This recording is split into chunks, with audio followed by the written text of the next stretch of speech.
Boa noite, pessoal. Começar a aula de hoje, então. É, Só para comentar, vocês devem ter visto já ali no Moodle, né? Eu já coloquei as notas das provas. Não sei como é que aparece para vocês, mas deixa eu compartilhar minha tela aqui.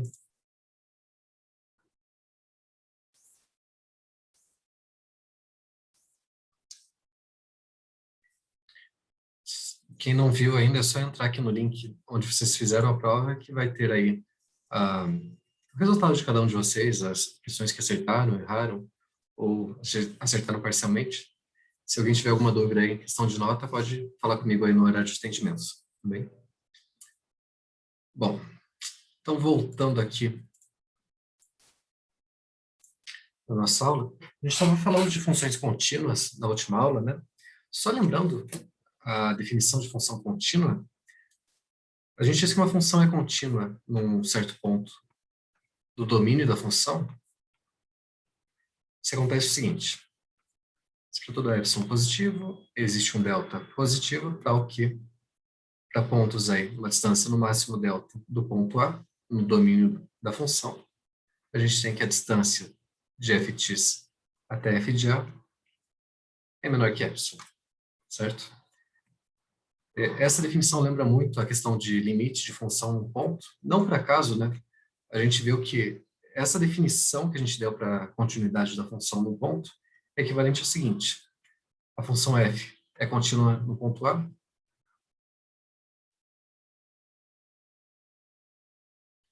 se acontece uma das duas condições. Primeiro, o ponto A, se ele for um ponto isolado do conjunto X,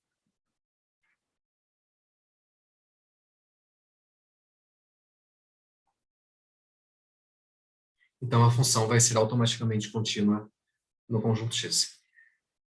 Por quê? Porque essa condição aqui, quando é um ponto isolado, para algum valor de delta positivo, os únicos pontos do conjunto X que satisfazem essa condição vai ser o próprio ponto A.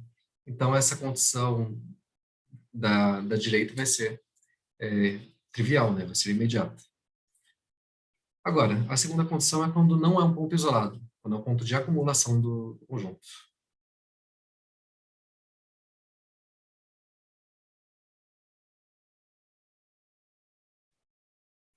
Nesse caso, quando é um ponto de acumulação de x, a gente precisa ter aqui o limite de f de x quando x tende a exatamente f de a.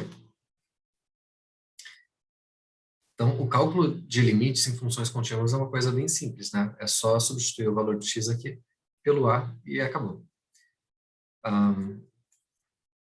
Só reforçando aqui, a gente só pode falar de continuidade da função num ponto que pertence ao domínio da função. Tá?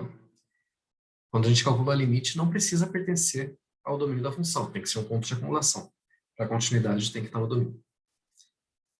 Então, se a gente falar, por exemplo, da função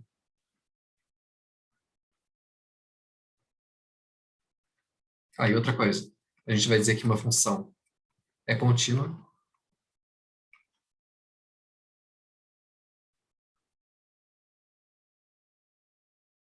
se ela for contínua em todos os pontos do domínio dela.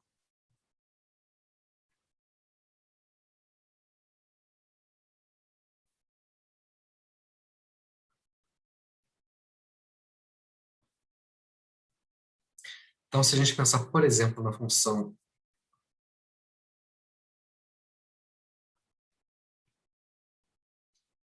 aqui definida em todos os reais, tirando o ponto zero, função f de x igual a 1 sobre x.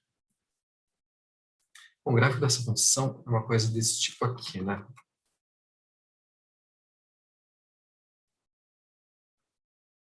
Uma coisa desse tipo,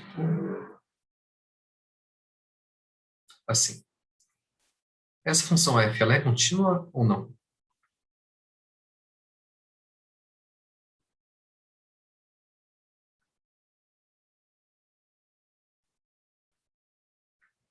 Olha, em qualquer ponto que eu pegar do domínio dessa função, qualquer ponto diferente de zero, se eu faço o limite aí da função 1 sobre x, quando x tende a, qual que é o valor que a gente vai obter aqui? É zero. Isso é 1 sobre A, né? Que não, por acaso, é justamente o valor da função no ponto A. Então, essa função ela é contínua em todos os pontos do domínio. Um ponto que, olhando pelo gráfico, não seria ponto de continuidade, seria no zero. Mas você tem que lembrar que o zero não faz parte do domínio. Então, essa é uma função contínua assim. Okay? Agora, se a gente definisse essa função de outra forma, por exemplo, pensar que ela está definida em toda reta. A gente define assim. Ela é 1 sobre x, se o x é diferente de zero, e no ponto zero, sei lá, vou colocar 2. Então, o gráfico da função é diferente agora, né? Uma coisa desse tipo aqui. Continua igual, aqui também. Aí no ponto zero eu associei o número 2. E por que essa função não é contínua nesse caso? Em qual ponto ela não é contínua?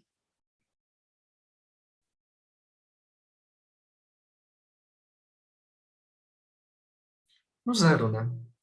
Olha, o zero é um ponto de acumulação aqui do domínio. Todos os pontos da reta são pontos de acumulação da reta. Se o zero fosse um ponto de continuidade, a gente deveria ter que o limite de f de x, quando x tende a zero, teria que ser o f de zero. Mas é isso que acontece? O f de zero, quem que é? É o 2.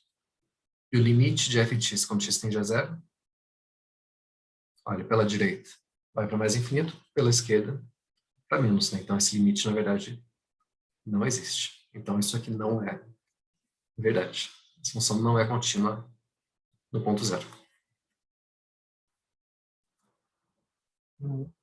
A gente viu mais os resultados aí de função contínua.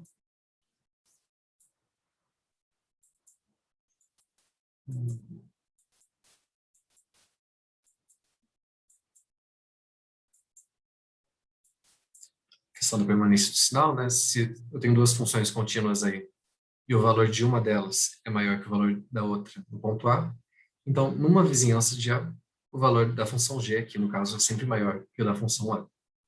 Claro que se eu pegar pontos mais distantes, aí pode acontecer de trocar, né? Igual acontece aqui nessa região, por exemplo. Mas numa vizinhança próxima aqui do ponto A, o G de A, G de X é sempre maior que o F de X. Quando as funções G e F forem contínuas no ponto A. Tá, o teorema da permanência do sinal, a gente viu também. Ah, pessoal, isso aqui é importante, tá? É uma característica interessante das funções contínuas. Para a gente verificar se a função é contínua ou não, a gente pode trabalhar com sequências, com limites de sequências. A função é contínua no ponto A, se e somente se para toda sequência xn convergindo para A, a gente tem que o limite de f de xn é f de A. Então, quando a função é contínua,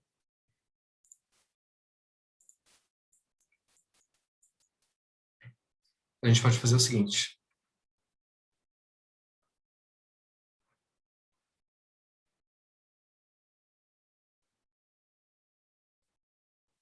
E a gente tem que o limite de xn é esse ponto A. A gente pode fazer o seguinte. O limite de f de xn, quem que vai ser? Eu posso colocar o limite aqui para dentro da função, tá? Seria uma coisa desse tipo. O f do limite de xn, limite de xn é A da f de A. Eu só posso fazer isso quando a função é contínua. Essa história de passar o limite para dentro do argumento da função, tá? É uma propriedade bem útil, hein?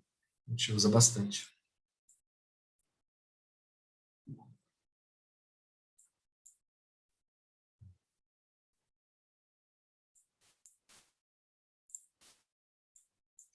Não sei somente se, tá? Vale a ida e vale a volta.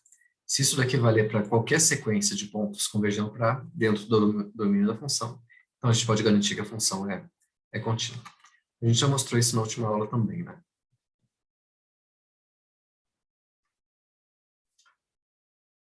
E esse teorema, eu só enunciei ele para vocês porque ele é uma consequência dos resultados de limites de funções, que diz o seguinte: se eu tenho funções contínuas, f e g, então a soma, a diferença, o produto e o quociente delas vai ser uma função contínua.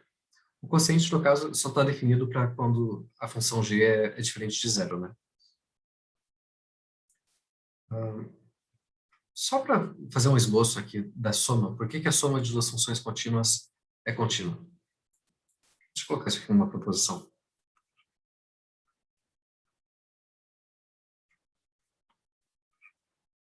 Se eu tenho funções f e g aqui, um conjunto x,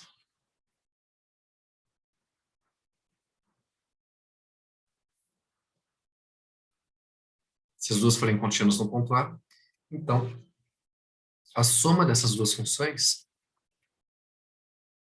que é definida como... Bom, é a soma da imagem, né, de cada uma das funções. Essa função soma da f com a g, ela é contínua.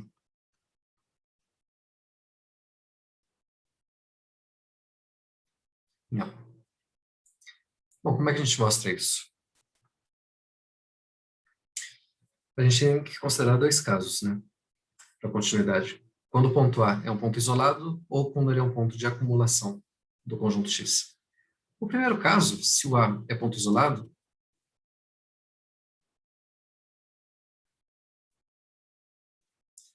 esse é imediato, porque toda função definida num ponto isolado, ela é contínua nesse ponto. Então, aqui não tem nada para mostrar.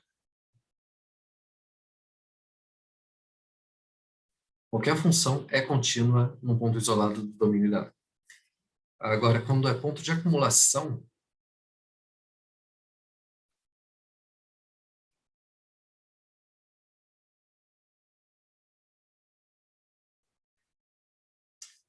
bom, se é um ponto de acumulação, eu consigo uma sequência de pontos aí. Para qualquer sequência de pontos xn aqui no conjunto x, tal que o limite de xn é a gente sabe que a função f é contínua no ponto A, certo? Então, eu posso dizer que o limite de f de xn vai ser quem? A função f é contínua em A, então eu posso passar o limite aqui para dentro. Eu tenho f de A. Agora, a função g também é contínua no ponto A. Então, o limite da g de xn também é g de A. A gente sabe que para sequências a soma dos limites é o limite da... O limite da soma é a soma dos limites, né? Então, juntando essas duas coisas aqui, a gente pode concluir que o limite de f de xn mais g de xn é f de A mais g de A. Outra forma de escrever isso é que a função f mais g aplicada em xn é f mais g aplicada no ponto A. Olha, isso aqui vale para qualquer sequência, tá? Para qualquer sequência xn no conjunto x convergindo para A. Pelo teorema que eu acabei de mencionar aí para vocês,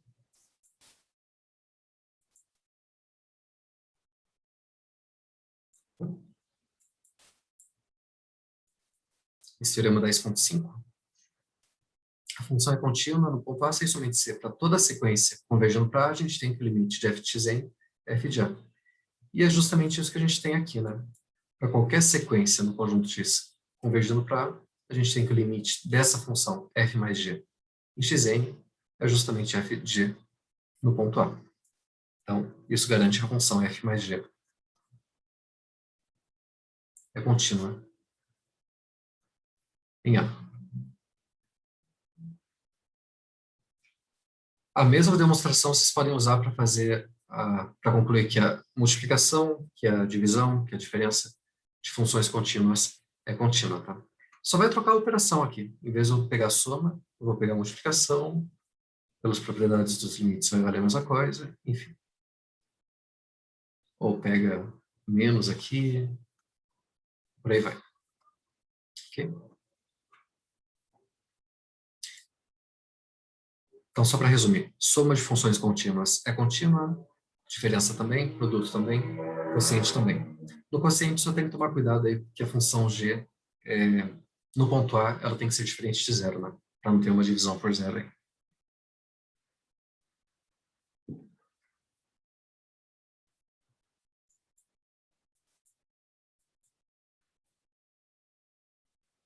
Então, só como um exemplo aí dessa propriedade,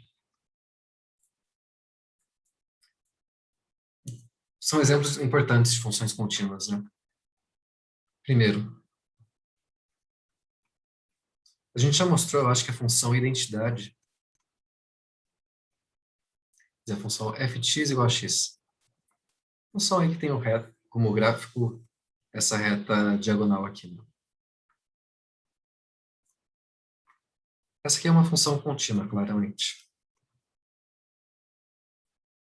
Eu acho que a gente já fez isso na aula passada. Porque tem que mostrar que para todo epsilon existe um delta, tal que isso daqui implica isso.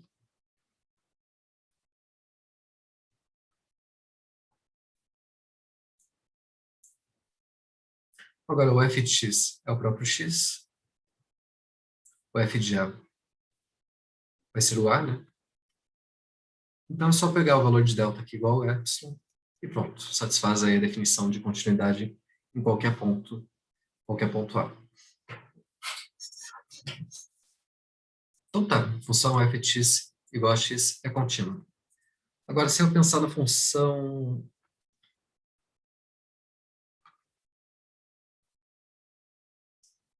De novo, de toda reta aqui para reta, f de x igual a x ao quadrado. Eu posso dizer que essa função é contínua?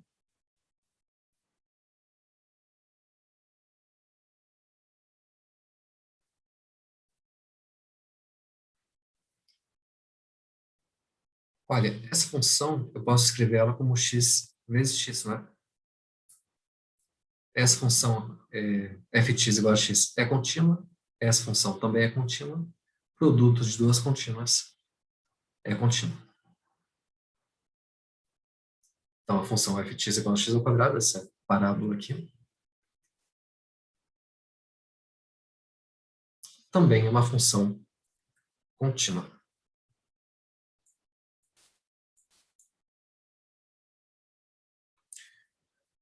Deixa eu ver um outro exemplo importante aqui. Função constante. Mas só para terminar, eu fiz aqui x ao quadrado, né? Mas se eu fizesse aqui x elevado a n, de novo, produto de funções contínuas também é contínuo.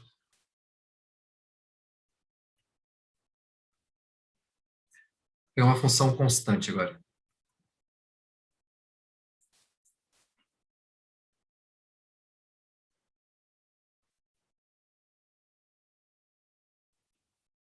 O gráfico dela é uma coisa desse tipo aqui.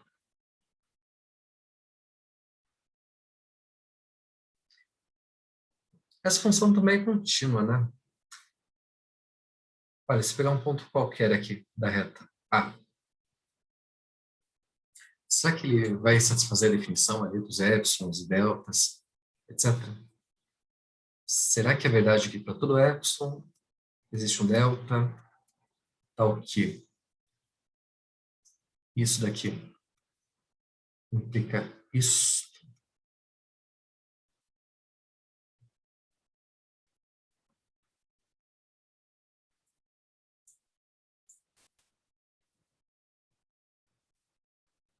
Olha, vamos trocar o valor da função aqui. f de x vale c, né?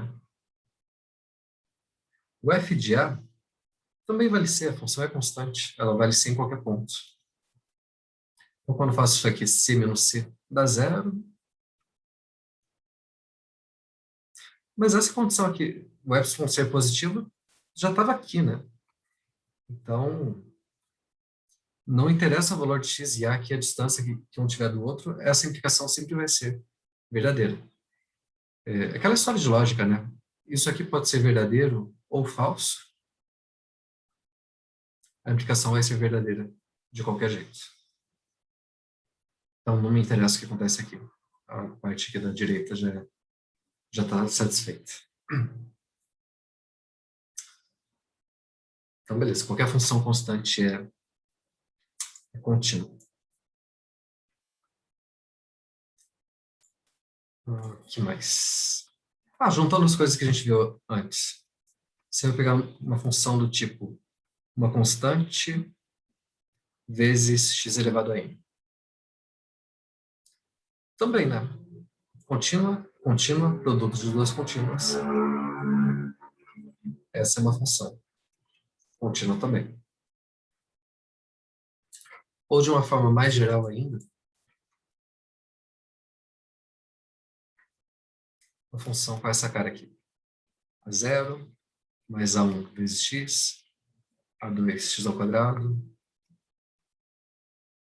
a n x elevado a n. Esses A0, A1, A2 são constantes, tá?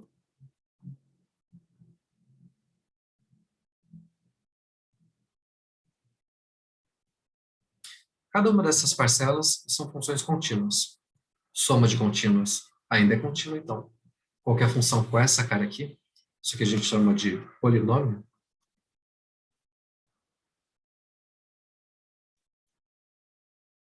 qualquer polinômio é uma função contínua.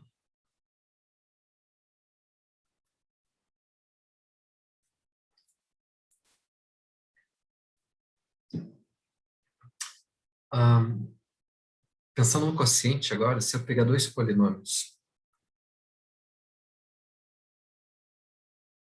e fizer a divisão deles, qualquer polinômio eu já disse que é contínuo. A divisão de funções contínuas é contínua também. Claro, mas só está definido nos pontos onde q de x é diferente de zero, né?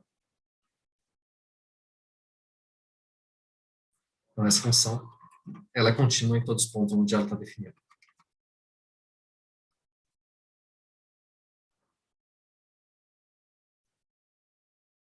O p de x aqui é uma coisa desse tipo, A0, A1x,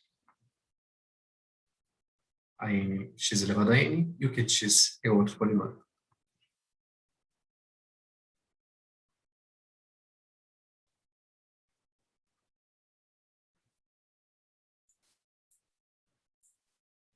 Qualquer coisa desse tipo aqui, sei lá, x ao cubo menos 3x ao quadrado mais 1 dividido por x oitava menos 1. Qualquer função desse tipo, a gente diz que esse tipo de função a gente chama de função racional.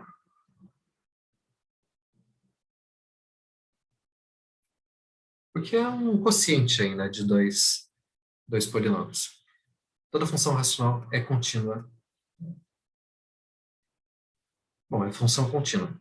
Claro que ela não está definida em todos os pontos, geralmente, né? Os pontos onde o denominador aqui é zero, a função não está definida.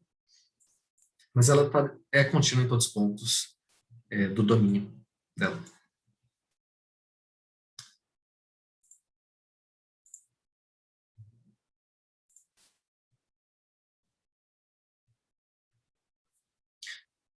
Esse próximo teorema ele dá outros exemplos de funções contínuas para a gente também, que é fazer a composição de funções. Tá? A gente vai mostrar que a composição de duas funções contínuas é uma função contínua.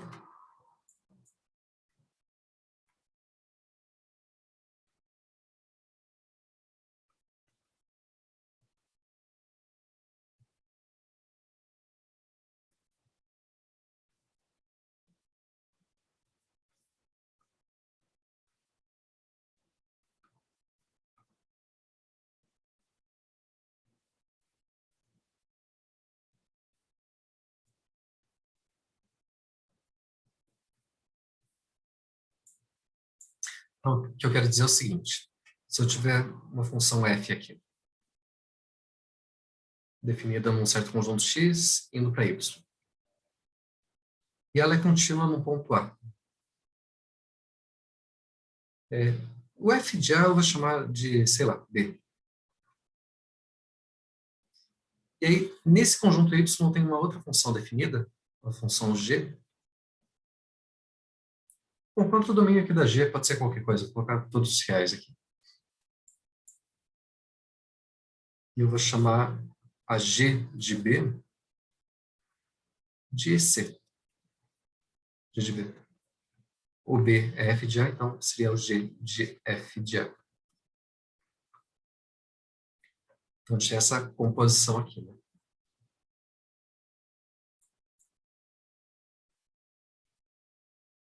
Então, se a função f for contínua no ponto A e a função g for contínua no ponto f de A, então a composta aqui, a g bola f, é uma função contínua no ponto A. É isso que a gente quer mostrar, tá? Não tem nada demais aí, é só fazer as contas e ver que dá certo. Olha, vamos lá.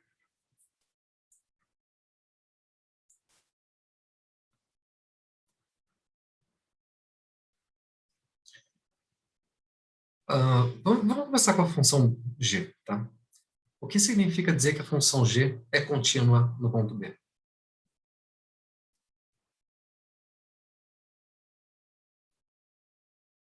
Ponto B é o f de A. Dizer que é contínua no ponto B significa o seguinte: para todo epsilon maior que zero, existe um delta maior que zero, tal que se eu tenho um ponto próximo aqui do ponto B, vou chamar de y aqui, porque o x eu vou usar depois. Y menos b menor que delta, isso tem que implicar que a g de y menos g de b fique menor do que epsilon. Tá? Eu só vou trocar o nome da letra aqui, porque eu vou usar o delta depois na função f. Então, eu vou chamar de eta esse número aqui. Então, para todo número positivo, existe um outro número positivo, tá? O quê? Se a distância aqui no domínio da função, dos pontos do domínio até o ponto B, for menor que esse número eta, então a distância das imagens fica menor do que epsilon. Então, isso vale para a função g, usando a continuidade no ponto B. Agora vamos pensar na f. A função f ela é contínua em A. Okay?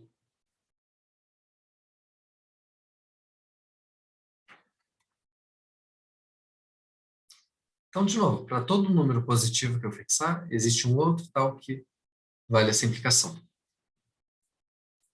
Então, tem que valer para qualquer número positivo na definição, né? Eu vou escolher um que seja conveniente. Então, para esse número positivo aqui, esse eta, que eu peguei lá da função g, eu vou encontrar um outro número, que eu vou chamar de delta. Então, dado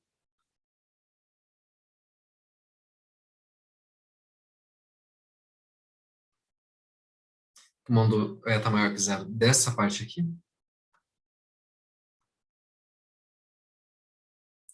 existe um delta maior que zero, tal que se a distância de x até A for menor do que delta, a gente precisa ter que f de x menos f de A fica menor do que esse número positivo que a gente fixou aqui antes. Certo? Eu estou usando o eta aqui para poder combinar essa parte da f com a parte da g. Ok?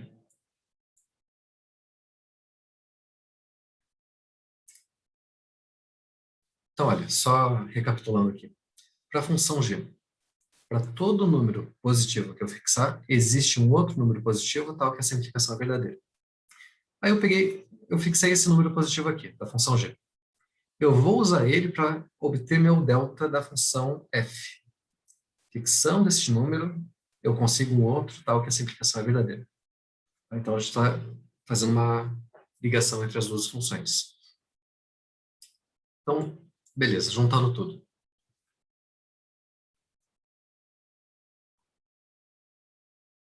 Então, para todo epsilon positivo,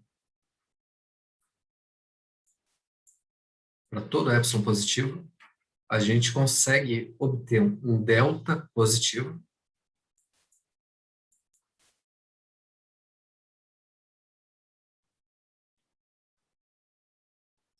tal que o quê? O que a gente faz com o delta aqui?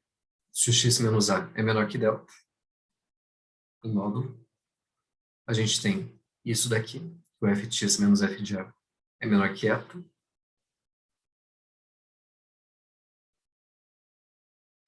Agora, isso daqui, olha, o f de a é o b, não é? O y aqui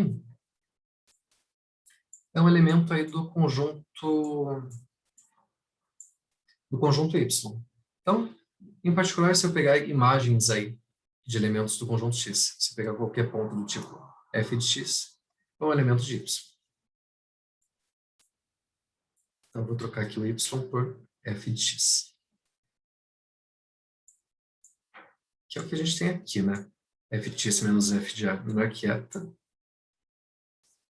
Então, se f de x menos f de a for menor que eta, a gente tem isso daqui.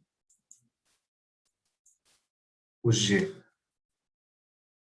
de y, o y é o f de x, tem que ficar menor que o g dessa coisa aqui.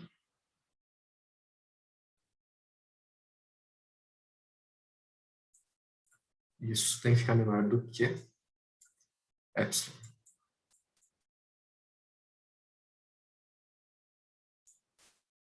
Pronto, olha, juntando aqui o início com o final, é justamente a definição de continuidade, né, da função g bola f no ponto A. Portanto, essa função é contínua em A.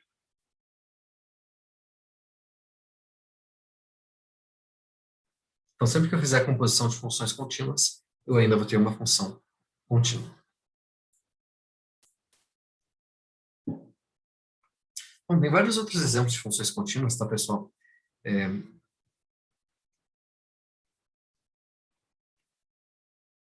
A gente não vai falar de funções trigonométricas aqui, porque tem que falar de séries de funções antes, enfim. Mas só para falar como exemplo, se eu pegar a função seno de x, por exemplo, é uma função contínua, a função cosseno também, as funções logaritmo, exponencial,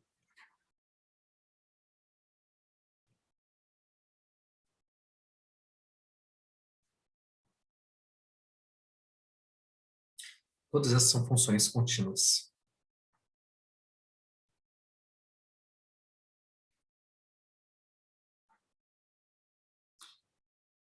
Pelo teorema que a gente acabou de mostrar, se a gente fizer a composição desse tipo de função, com polinômios, ou com coisas que a gente já conhece, com funções constantes, o resultado ainda vai ser uma função contínua. Então, por exemplo, se eu pegar uma função do tipo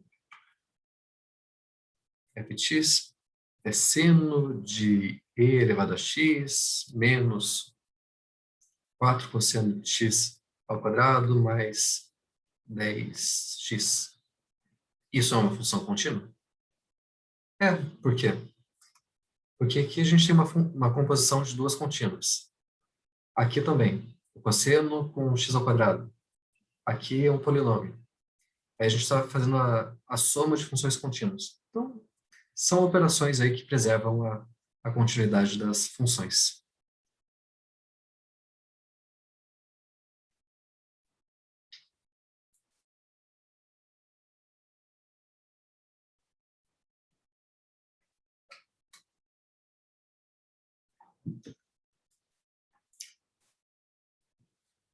Bom, pessoal, nessa sessão agora a gente vai começar a trabalhar com funções contínuas, só que não é em qualquer conjunto, tá?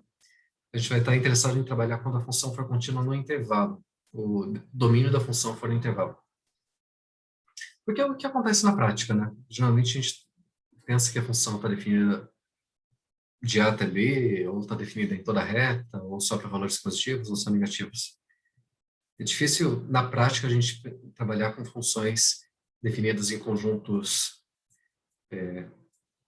formados por pontos isolados ou coisa parecida. Ou conjunto de counters, sei lá. Então, o primeiro resultado importante que a gente vai ver é esse teorema do valor intermediário.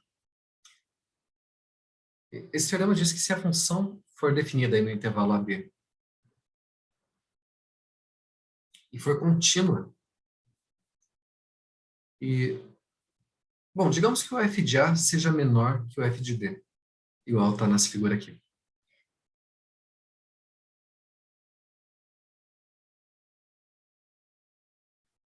Olha, a função está definida no intervalo AB, o f de A é menor que f de B.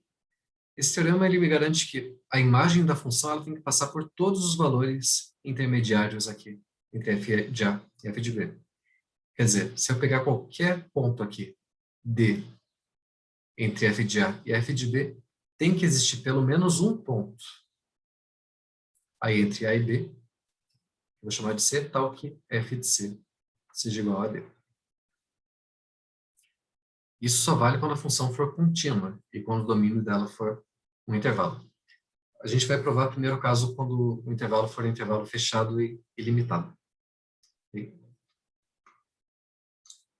Então, vamos lá. Aqui eu estou supondo que o f de A é menor que f de B. Se fosse o contrário, dava na mesma, tá? Só ia mudar o gráfico da função. Ia ficar com uma cara desse tipo aqui. Mas ainda vale, né? Aqui, digamos, o f de A. Aqui. O f de B. Essa função, os valores que essa função percorre tem que incluir todos os intermediários aqui entre f de A e f de B. Aqui nesse intervalo.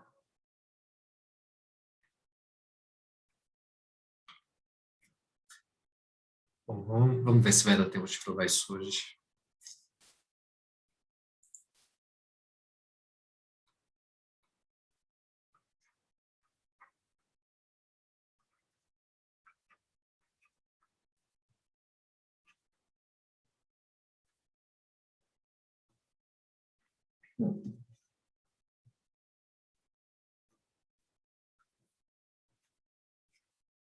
Então, eu vou supor que essa função ela está definida no intervalo AB e ela é contínua.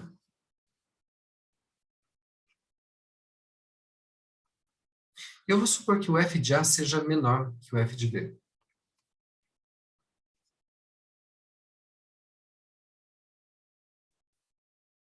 Então, a gente tem o seguinte. A função está definida nesse intervalo fechado AB. Eu estou supondo que o f de A seja menor que o f de B.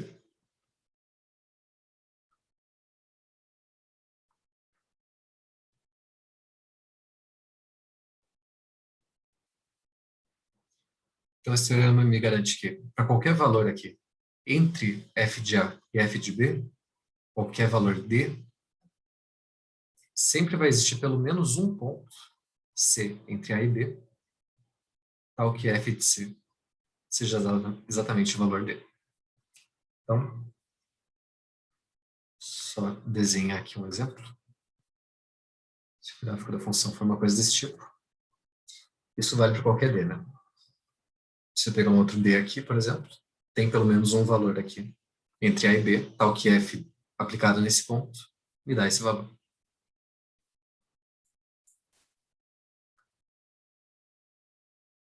Então, para todo D entre f de A e f de B, existe um C entre A e B,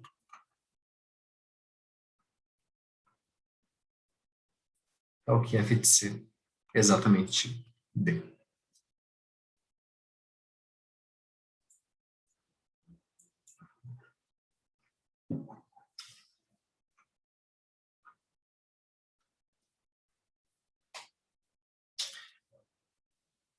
Bom, essa demonstração é interessante, tá? A gente usa a questão da completude dos números reais. Aquela história de que todo conjunto limitado superiormente tem supremo, certo?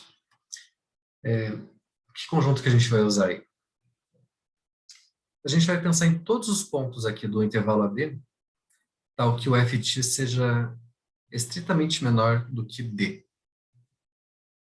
Ok? Vamos pensar nesse conjunto aqui. Vou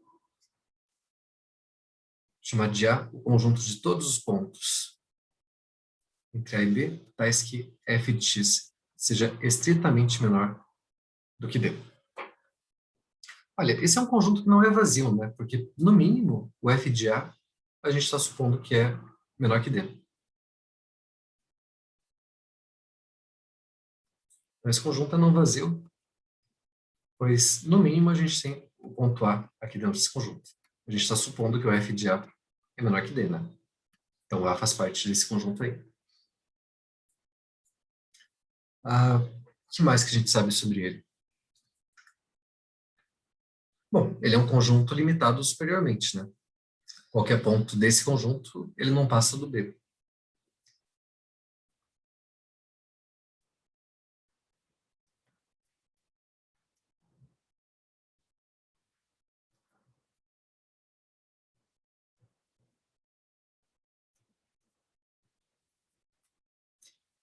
Então, pensando na completude, o que a gente pode falar de qualquer conjunto limitado superiormente?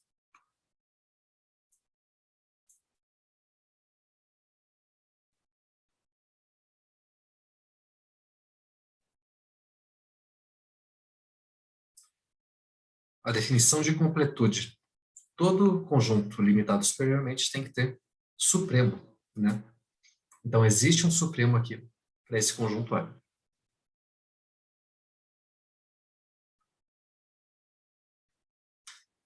Ah, eu vou chamar de... Não sei se eu vou chamar de C esse supremo.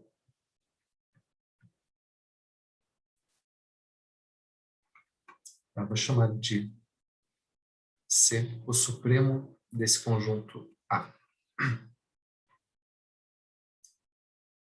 Lembrando, o supremo é a menor das cotas superiores para o conjunto A. Será que esse supremo ele pertence ao conjunto A ou não? Quer dizer, será que o supremo é o elemento máximo do conjunto A? A gente vai mostrar que não. O conjunto A ele não pode ter elemento máximo. Qualquer elemento de A sempre tem um maior do que ele, que ainda pertence a A.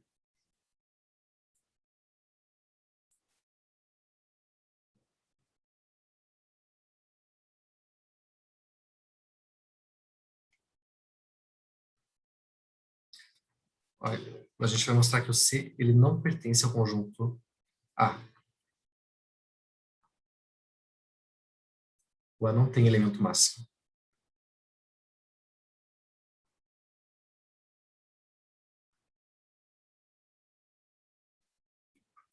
Bom, como é que a gente vai mostrar isso?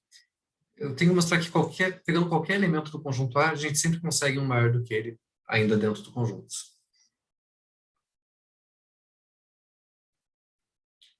Tá, peguei um certo ponto X aí do conjunto A.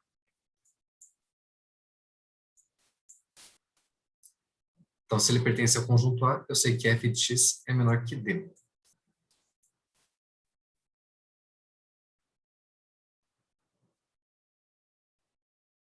Deixa eu fazer um desenho aqui. Então, aqui está meu ponto D.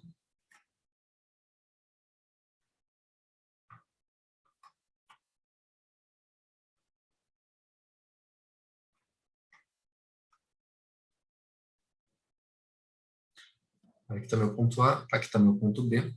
Aqui meu f de A. F de B.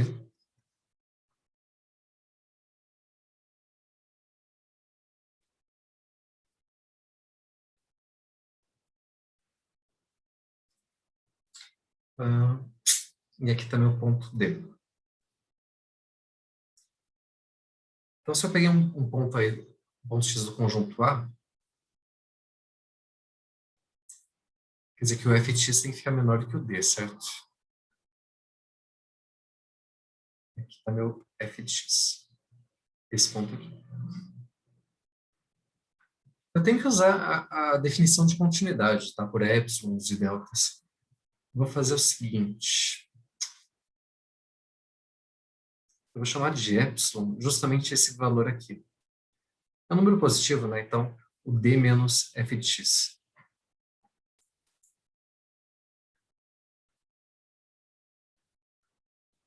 O D menos f de x, que é um número positivo. Porque o f de x é estritamente menor do que o D. Né?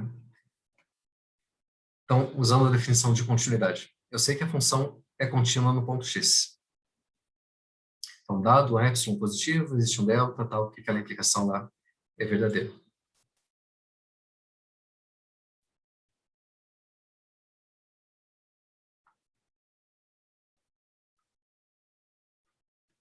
Existe um delta maior que zero, tal que x menos... É x, né? Então, eu vou usar uma outra letra aqui, y. Se y menos x é menor que delta, a gente tem que ter f de y menos f de x menor que epsilon. Por que eu estou fazendo isso? O que eu quero dizer é o seguinte, se eu pegar um pontinho próximo aqui do ponto x à direita, que não passa uma distância delta, x mais delta, esse ponto, a imagem dele ainda não vai chegar em D. Tá? Então, se eu pegar um y aqui,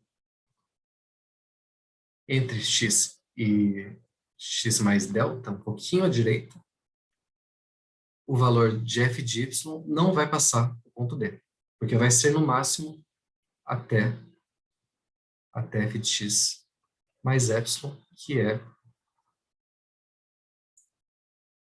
Olha como as coisas encaixam direito aqui. O epsilon, eu escolhi como D menos f de x, né? Então, f de x aqui, no lugar do epsilon, D menos f de x. Esse f de x some com este. Eu concluo que o f de y é menor que D. Então, o y, ele ainda pertence ao conjunto A, né? O A é esse conjunto dos pontos f de x que faz que f de x seja menor que D. Então, pronto. Isso me mostra que o conjunto A não tem elemento máximo. Para qualquer elemento do conjunto A, eu consigo um maior do que ele ainda dentro do conjunto.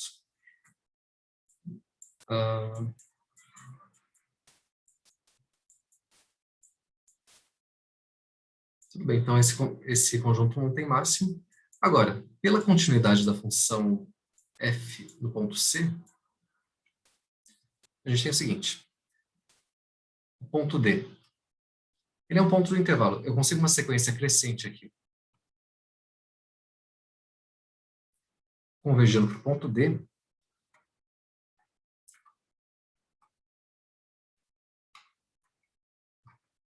xn não, né?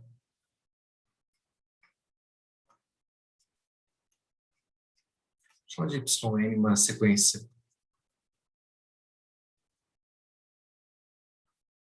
Sequência em A, tal que o limite de yn seja o número D, que é o supremo do conjunto. O supremo é sempre um ponto de aderência do conjunto, né? Tanto supremo quanto ínfimo. Então tem uma sequência aí convergindo para ele.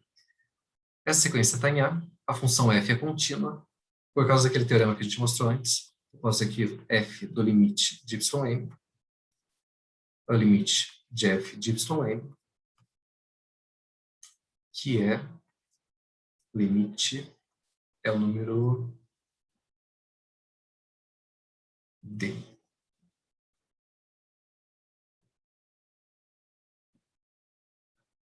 Ah, não, número C, né? Desculpa.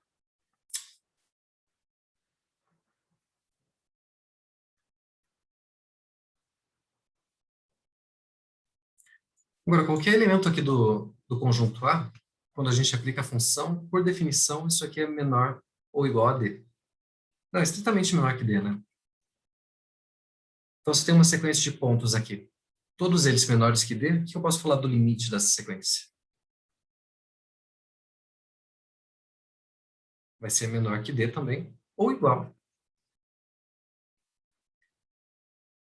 Mas tem um detalhe, se fosse igual, se o f de C fosse igual a D, isso que iria querer dizer que o C... Ah, desculpa. Se o f de C for menor que D, isso implica que o C pertence ao conjunto A. Isso não pode acontecer, né? A gente mostrou que o supremo não pertence ao conjunto. O conjunto não tem elemento máximo. Então, não pode ser estritamente menor, tem que ser igual. Essa é a conclusão aí do teorema do valor intermediário. Bom, pessoal, passou da hora da aula já, então encerrar por hoje e até segunda-feira, pessoal. Bom feriado para vocês.